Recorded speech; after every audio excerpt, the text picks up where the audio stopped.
and welcome to the Soccernomics Podcast, the home of football economics. My name is George Lyons, and every Friday I'll be joined by special guests from all areas of the footballing world, along with our own team of expert journalists from the Soccernomics website, where we'll be delving into the economical, financial, business and legal matters behind the beautiful game that we all love.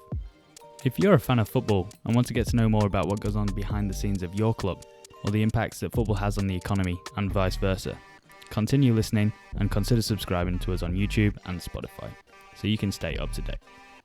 If you're a football fanatic and weekly podcasts just aren't enough, head over to our website soccernomics.net where you can find more in-depth articles on all the latest topics in football economics, written by myself and our brilliant team of journalists. On this week's episode, I was joined once again by the absolutely fantastic Dr. Mark Giancaspro, who is not only a member of the Soccernomics team, but he's also a lawyer. He doesn't just practice, but he actually lectures law at the University of Adelaide as well, and he specialises in contract law. He actually writes a lot of pieces in contract law in not only football, but in other areas such as cryptocurrency. If you want to check out his work, definitely check it out. I'll put a link in the description below. Absolutely fantastic work from Mark. He works very, very hard for what he does. And you can also read some of his work for Soccernomics on the Soccernomics website, which is soccernomics.net. I said Soccernomics a lot of times there. I will stop saying Soccernomics. But yeah, his stuff is absolutely fantastic. So definitely check it out, especially the one that we're going to be talking about today.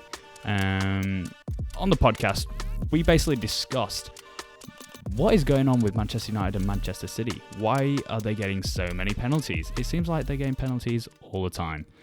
Is there a reason for this? And if there is, why? What are they doing differently to other clubs? Is it to do with VAR? Is it to do with the players that they've got?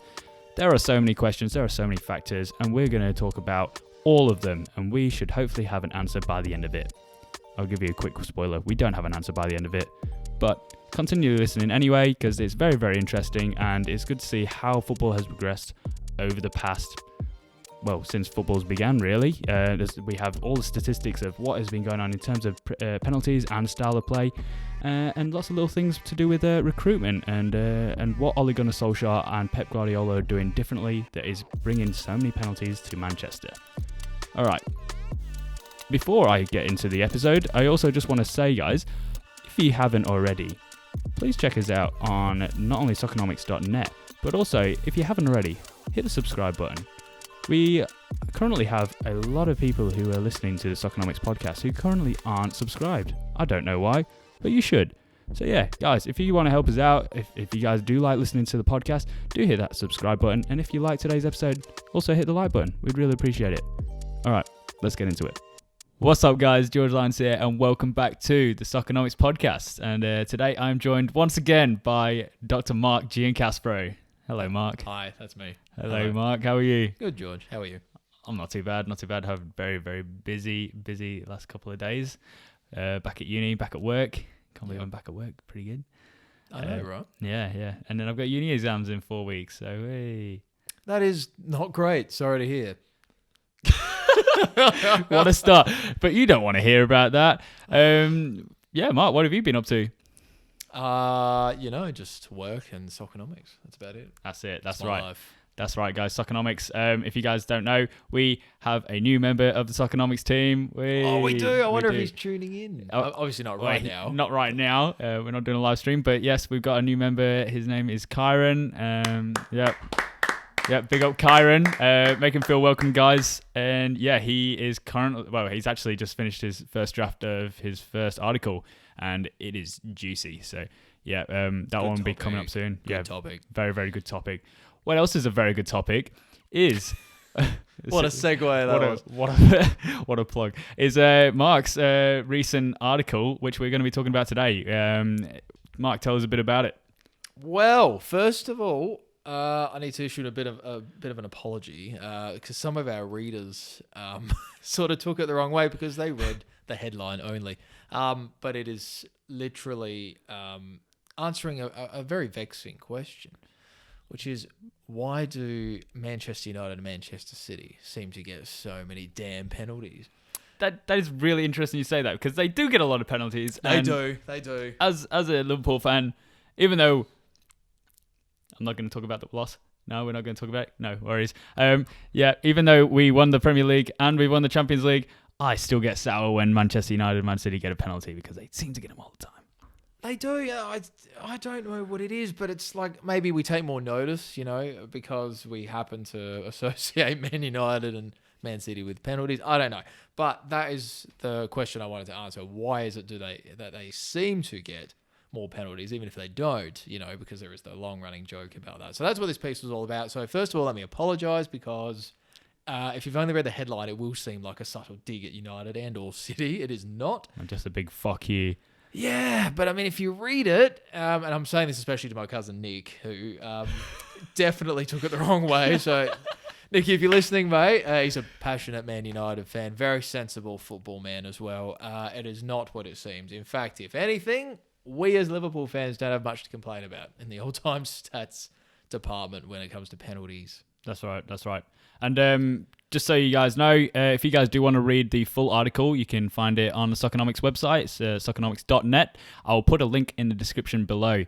Pretty much. Cool if it was on the screen. Like I can just be like, here's right here. Look. There it is. Soccernomics.net. Yes. Good one, Mark. Good one. That's right. Classic plug. That is the right address. What? Soccernomics.net. It's not .com or No. Unfortunately, .com is taken. Okay. Yeah. I had a look at it. I really wanted .com. It is a book review website. Oh! Who reviews books? Who calls a book review website Soccernomics.com? Give it to me. I'll pay you handsomely. Dang. That's right. I like Soccernomics.net anyway. Net is almost a pun because, it's involved in football. There's a net in every goal. Hey, I never thought about that. I know, right? So it's psychology. Hey, all right. I'm keeping that. So, no, we meant it. Yeah, completely. So, pens. Let's talk pens. All right, definitely. Kick us off, Mark. With what? Right. No, okay. So, obviously, the main thing is, obviously, Manchester United, more noticeably, have had quite a lot of penalties in recent times. Very notably, what was it? In Brighton, they got a penalty in like the 100th minute, the last kick of the game. It was actually past the last kick of the game because it was after the full-time whistle, which raised a lot of questions. And then not only did they score that one, but their first minute against Tottenham, the next game, they got a penalty. 2 from 2. Yeah, 2 from 2. So talk to us a bit. What is going on? Oh, I don't know. And look, let's start by saying to our friends in Manchester, this is not anything against your clubs, but looking at the stats, there is definitely something going on, and I plowed into it. And I love maths, but I just wanted to see, is the story that everyone's telling, which is Manchester seems to be a magnet for penalties, actually holding true according to the stats. So that's what we're all about. Soccernomics. Yep. Plow through the numbers. It does appear there is something to it. I think it really was sort of tip of the iceberg was when Optus Sport, you would have seen it a couple of weeks ago, ran this little thing called Manchester United, little clip, little package they did with highlights of mainly penalty decisions. Wow, you should have seen. Yeah, I actually didn't watch it. It's pretty fun. If you go on the Optus Sport Facebook page, you'll see it from I think a couple of weeks ago. But oh man, the vitriol from the Man United fans especially was incredible. Was it? In the comments. Oh my God. They were furious. By the way, for those who aren't from Australia and listening in, Optus is sort of like our broadcaster for sports. So like your Sky Sports, that sort of stuff, spelled OPTUS. You should be able to still watch the videos if you go on YouTube or Facebook. Yeah. Check it out. It's pretty funny.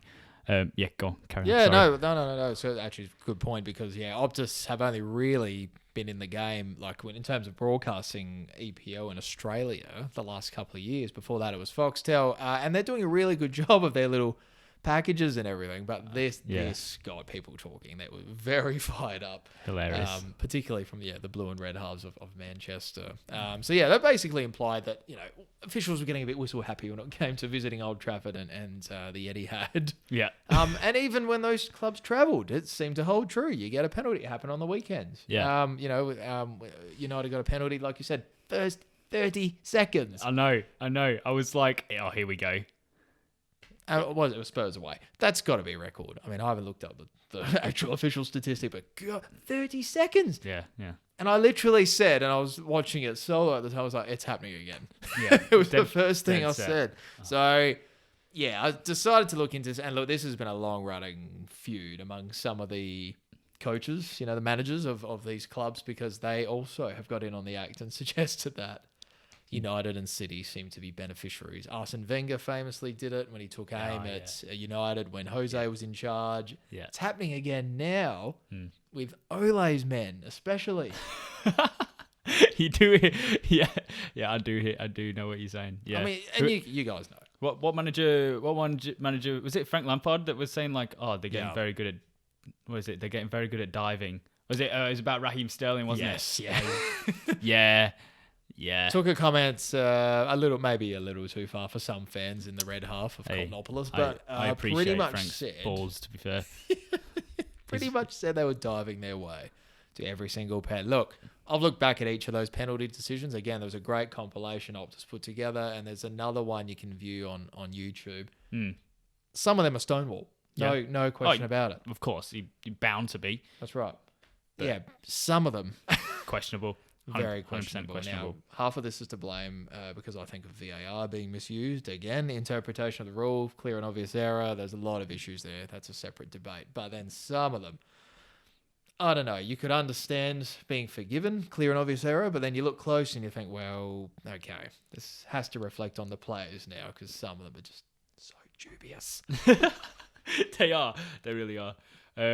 But obviously there's lots of different factors that obviously goes into a penalty and why there are so many penalties going on. Of course. It can't possibly be because they're Manchester United and Manchester City. It's not like they're obviously not paying off referees.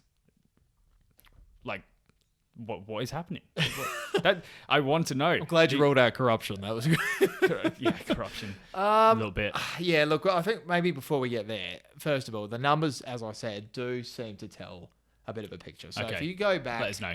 The last 10 years, okay? And I won't go through, it's all in the piece, so please go ahead and have a look for yourself. But if you look at these figures, right, the rank that these clubs, Manchester City and United, have held every year in terms of the number of penalties awarded, does seem to loosely correlate with at least a very objectively positive placing on the table. Now, again, there are a million factors that influence penalties. Penalties alone won't win you the league, right? Of course. That's a given. But a penalty, as the Brighton game demonstrated, can give you an extra 2 points, an extra 3 points, perhaps. Sad. Literally be the difference. Okay, in that game, it was, what was it, the 100th minute? I think it was the 100th minute when they scored. Yeah. It was post-match. Yeah, it was. The final whistle had already gone. Right. So, I mean, that there went from a 0-0, which is a 2-0 point each, to Manchester United winning 3 points. Right. That was a result for Manchester United. Brighton killed them that game. Yeah, they did. They absolutely dominated. Yeah. So, I mean, you look at that, and the first sort of 5 or 6 years or so in that 10-year period, it's Man United. Then the pendulum seems to swing. All of a sudden, Manchester City are the key beneficiaries. I think, the stats in front of us, they finished second, fifth, third, first, second, third. That's just the seasons from 2011-12 through to 3 years ago. Is that their league ranking? Yeah. So that's how many penalties they received. So they received the most, for example, in 14-15, then the second most in the following season, the second most again the following season. Okay, you can see what I mean. There is definitely something going on. Yeah. So the numbers did hold up. Then I looked at all-time stats. So I went not just the Premier League era from 92 onwards, but prior to that, again, the trend seems to hold. Right. Man City, Man United, right up there, as are other clubs. They're not obviously... they're not the only ones. Teams, right. Yes. There are other clubs. But the numbers, so we had to start there, do support the theory. Manchester seems to be a magnet for pens. Right. Strange. Now we have to think about why. Yeah. Any theories from your end before you read this? Well, I mean, like when you see Manchester United, how they play it. Actually, when you see Manchester City play, they love to walk it into the box. So the more time you spend in the box, the more opportunities there are to have something happening in the box. Right. It's a given. The more time you spend somewhere, chances are something's going to happen to you. So that was what I was thinking, and then I was like, I don't really know. Like that's what I kind of thought, because also with Manchester United, you could argue that the opposite is happening because they are such a counter-attacking team. Yeah. They're acting so quick that a defender defenders are forced into making decisions that they wouldn't normally make, or it would be a last-ditch tackle, things like that cause mistakes, and that's where that happens. So I don't really know, Mark. I'm hoping that you can enlighten me. I didn't know either. To be perfectly honest Right. with you, I didn't know either. I had suspicions like you. I thought, look, they do, as you said, like to walk it in. They're like Arsenal in the mid to early 2000s. That was their style. Get it in the box, but do it beautifully and delicately. Yeah. I thought maybe that's what's happening at City, definitely, because that is the way they play. Everyone knows Pep's system. It is, tiki-taka, walk it in. 100%. United, I never really saw them being that way. They're a bit more argy-barge, but look, it's worked for them, certainly. I mean, incredible success the last 20 years. And I thought, maybe it is that. But then I looked at some of the players, like who's routinely getting these penalties. And, okay, let's look at Man United. Overwhelmingly, it's their, obviously, the offensive, the attacking players. That nothing unusual about that. But what is unusual is the number of players that are repetitively getting pens. Yeah. So, for United, it's your Martials, your Fernandez's, right? At City, it's the same sort of names popping up as well, Silvers and Sterlings. And I'm thinking, right, maybe it's the type of player. Right. Maybe they're just quick on their feet. Maybe they're just skillful. Maybe they set themselves up. Like you said, they set themselves up when they do walk into the box to be felled. Looking back at the number of all-time leading, well, it's not all-time, sorry, but current leading touches, like players with touches in the box, stands to reason. So if you look at the names on that list, you'll pretty much see all of City and United's playmakers.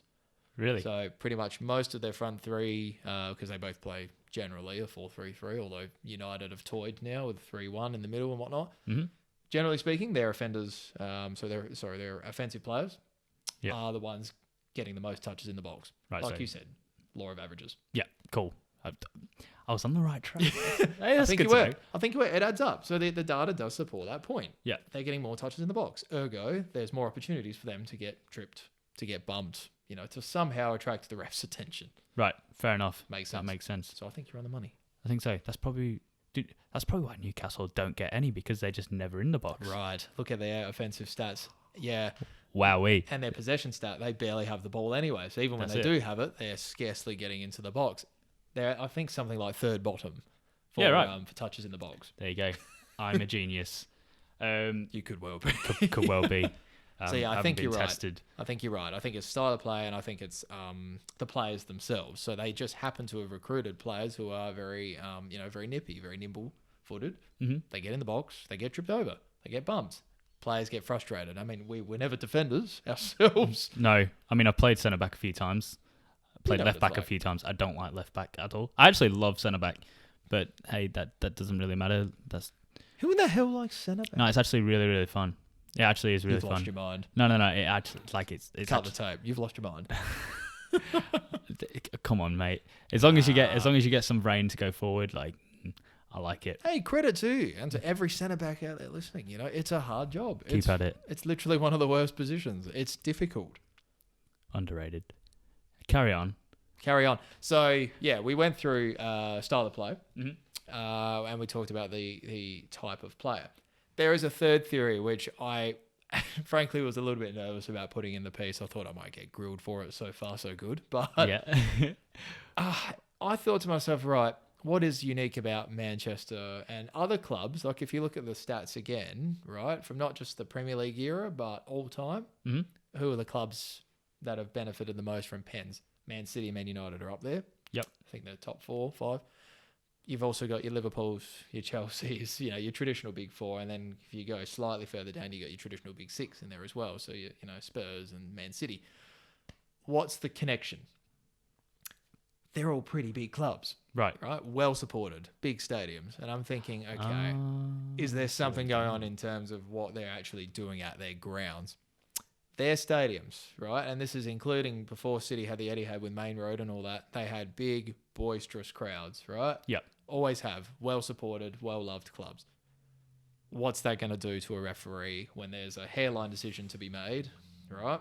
You're in the box and you've got 50,000 plus screaming at you. Not every club's ground obviously will hold that sort of capacity. These clubs will.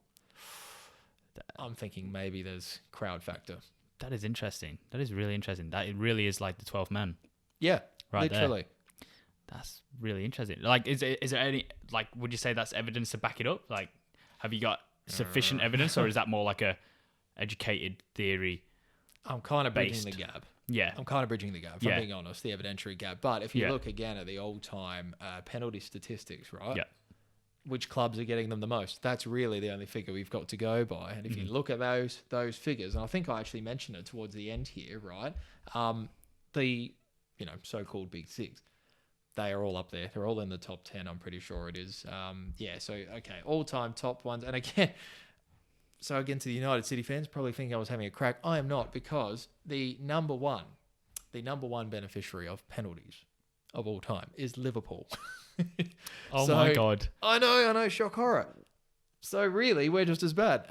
Mind you, we seem to have slowed up in the pen stats up until last year. Now, I don't think that is something that can't be explained. I think VAR is just picking up on a lot more. There is, like, you saw what did you see what was projected for how many penalties? Like, it's crazy. Yeah, they're going to change it. I'm not going to be one of those people who's like, this has to change. VAR is rubbish. No, VAR is brilliant. They're going to fix it. It's just, like they've just got to smooth out some edges, because anything new, any changes, like there's going to be improvements that's going to be made. I'm not going to talk about VAR because, frankly, I'm sick of talking about VAR. Can we talk about the hideous offside rule instead? No, that's another discussion. The whole we'll put up the flag 3 days later. Yeah. Which is when Man United get penalties nowadays. No, but if you look at the overall stats, right? So Liverpool are top, and then look at the rest of the list here, right? So 157 Liverpool ahead of United, 148, Chelsea 137, Arsenal 127, Man City 119, Everton 114, Tottenham 111. All the big clubs. Yeah, that is pretty much your traditional big 6 to 7 or 8 or whatnot. And that's got to be telling us something. That's all time? Yes. So you're saying the most penalties that any team has ever had is 157 of all time? Unless, quick disclaimer, this is the only information I could find that appears to suggest that it is all time. Okay, fair enough. Because if that is, that's crazy. Yeah. Because how many pens did Man United have last season alone? 14, I think, in all comps. That's like almost 10% of the highest teams all time. Yeah. So, I mean, if any of you out there have got better, more reliable statistics, that's literally what I could find. I've got reliable all-time Premier League statistics, so 92-3, because I feel like that's the period onwards where they started really studiously keeping track of player metrics. Yeah.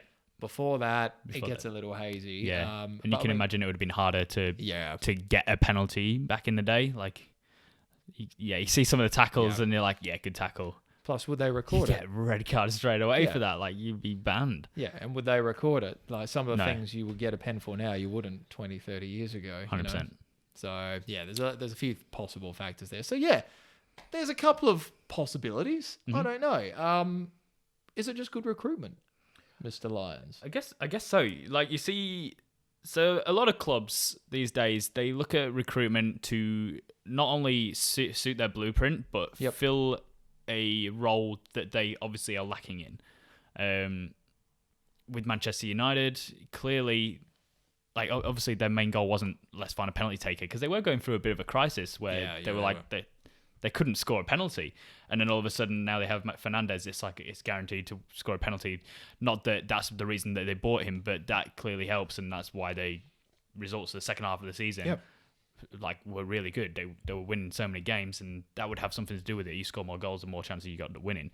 A lot of it would be down to recruitment. Like, obviously, when you talk about like Manchester City's style of players to get into the box, you need players that obviously have pace, great dribbling skills, great like in terms of close ball control under pressure from other defenders, and having that what's the word composure to pick the right pass and not just cross it in or something like that. Like, not that's the difference between like a world-class player and a good player, because Pep Guardiola's style of play is insane. Like, you see how they can just be so composed in the opposition's box and keep the ball. Things like that obviously makes a difference, because like Kevin De Bruyne, David Silva, these players are amazing players, and that's why they get so many penalties. Sure.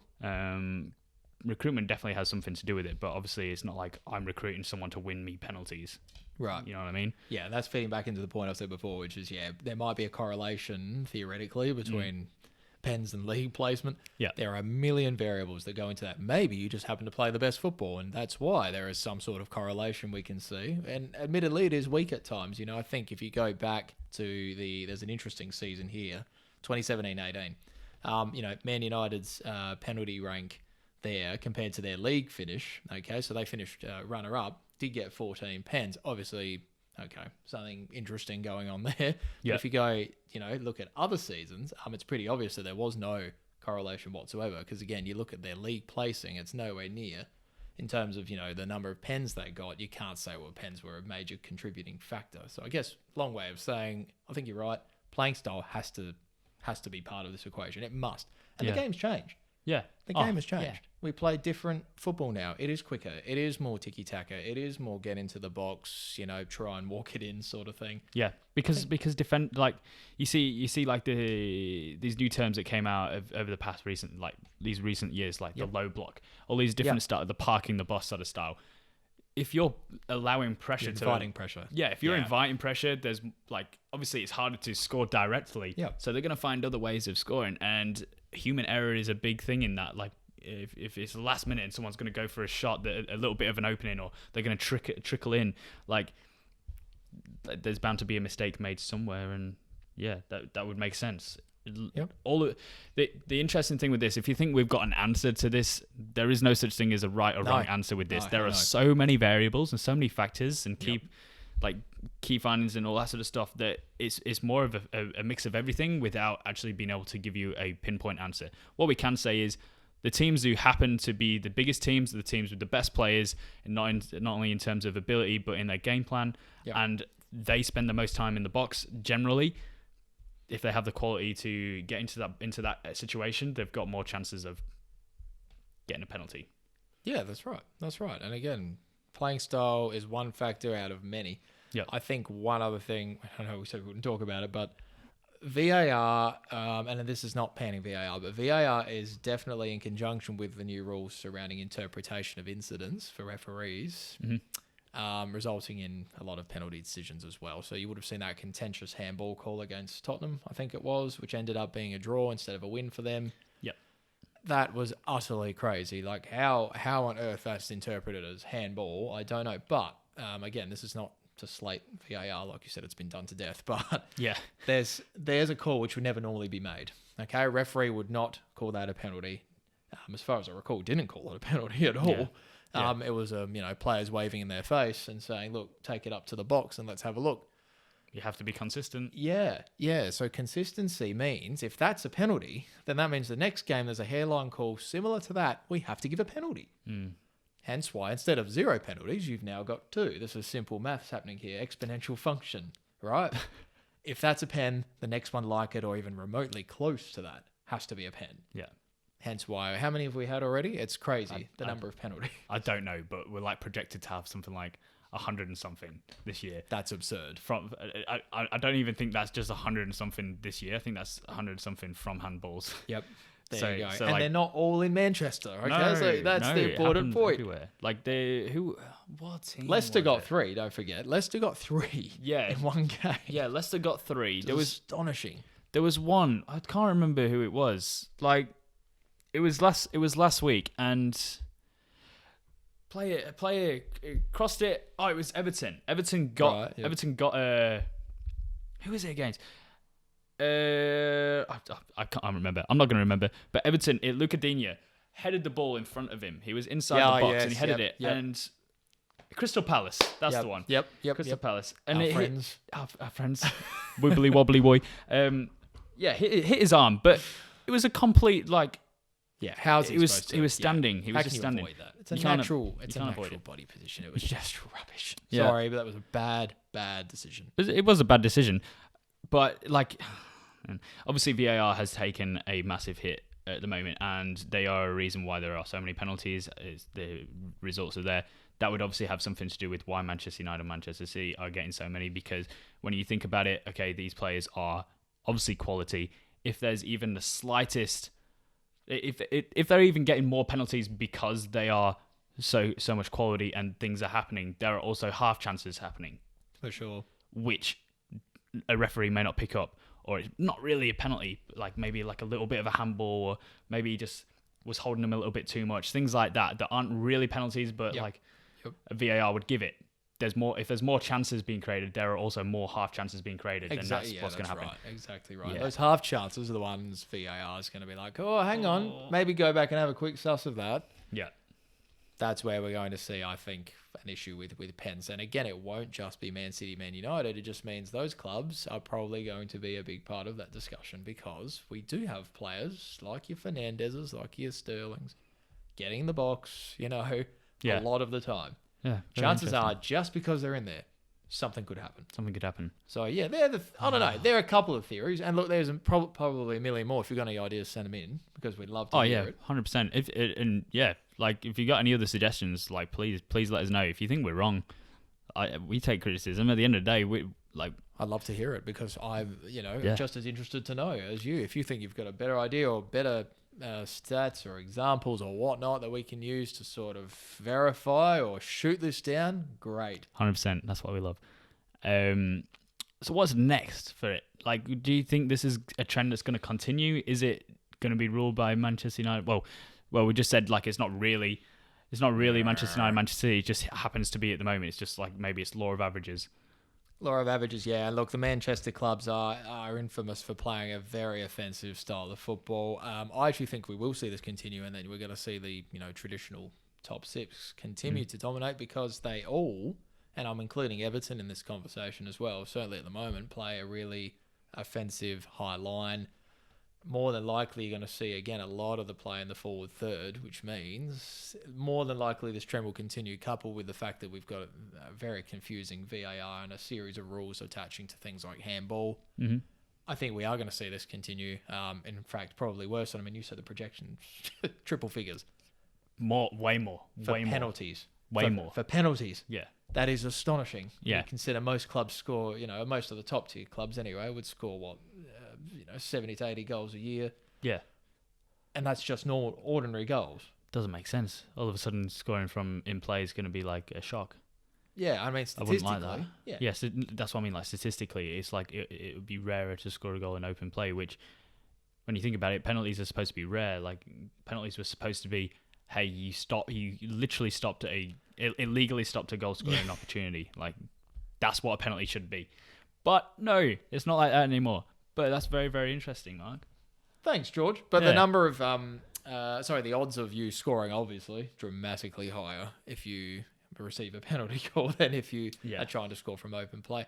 It's an open ticket. I would not be surprised if we see some of the, and I say this with all respect to the lower level clubs, but the lesser clubs that sort of trying to play this way, trying to get in the box, because they know you just whip a ball in, strikes a part of your body, Lord knows anything could happen the minute it goes up to the camera, because this bizarre interpretation of handball, I'm focusing on handball because that's the one where we seem to see a lot of those penalty calls. I think most of them have been handballs. Yeah. Couple of, again. Most are handballs. Yeah. Couple of stonewall, argy-barge, tripped you, flailing leg, whatever. You deserved it. Fine. No issue with that. I do have an issue with some of these handball decisions. So, yes, short answer, I think we're going to see this continue. Hopefully at a slower rate. Which it will. Like they said, VAR is going to be... Well, it's not VAR. The rules at FA are going to have a look at the rules and change them around a little bit. Just help the referees as well, because it's not the referee's fault. Can I throw something at you?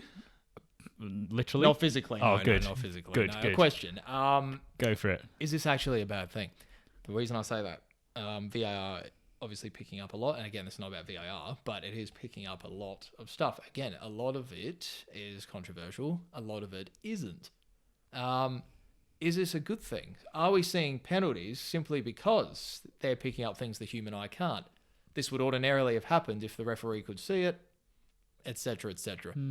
What I mean is technology simply catching us up to where we should have been anyway, or is it actually going too far past where we should be? Well, the answer is already in like the stats, as in, or the react. Okay, Premier League is a product for entertainment, right? Yes. They made the Premier League. It was an entertainment factor. Yeah.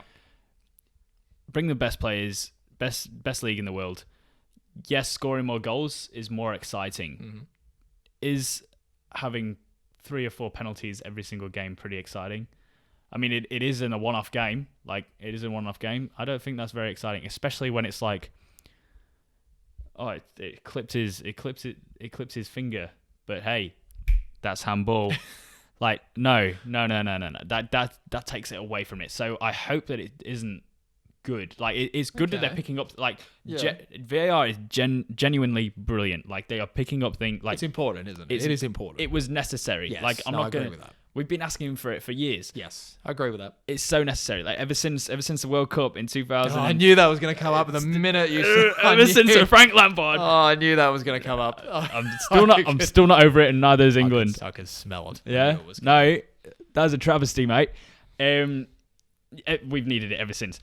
What I'm hoping that they just no, we don't want penalties all the time. We want the correct decisions given. That is what it was meant to be for. No one's asked. No one, unless you are the team who's had it, like who's playing that. No, you don't want to change time here, because if England win that game, right, if that's a goal, then Liverpool don't progress in the Champions League semi of 2005. I know. Well, actually, I still think it was a goal. I mean, I could be biased, but I think it was just a goal. Who can tell? But I take your point. It is necessary. We did need it. Yeah. It is clearly being misused in the sense that we've got rules about how to use it. And I don't think referees I actually don't think it's their fault a lot of the time. They have a bizarre set of rules they have to apply, which at the best is quite controversial, and at the worst gets players right in your face because they can't understand what it is you're seeing that they can't, or the camera's seeing.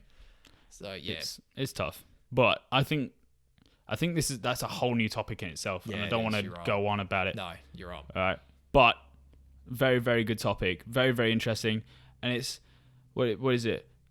It's better to have a good story doesn't have an ending or something like that. Like, it continues. The saga continues. We don't have an answer for you. You just wasted 45 minutes of your time.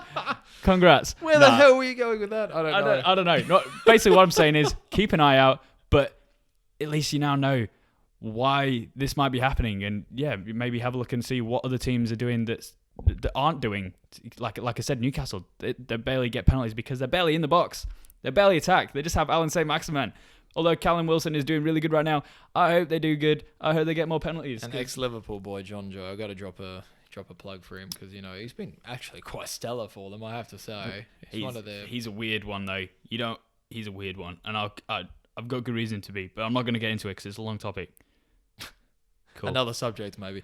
But I can go off with so many tangents. I think we've offered a couple of tentatives. Again, if you've got any ideas about why this is happening, and not just maybe for the Manchester clubs, maybe if we broaden the net a bit, which I've tried to do anyway, but I've used Manchester because I think they're the leading examples. Yeah.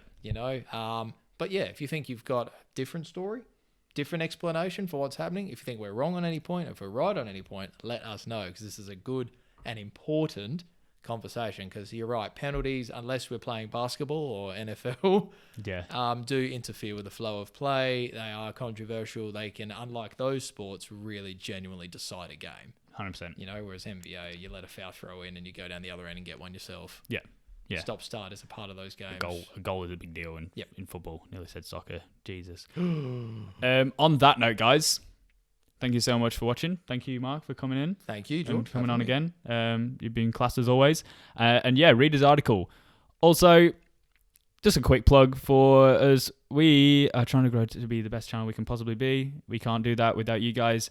Most of our watchers aren't actually subscribed. It's something ridiculous, like 80-something% of our watchers aren't subscribed. So, guys, just subscribe. That'd be lovely. VAR that shit. Do it for foul language. Sorry.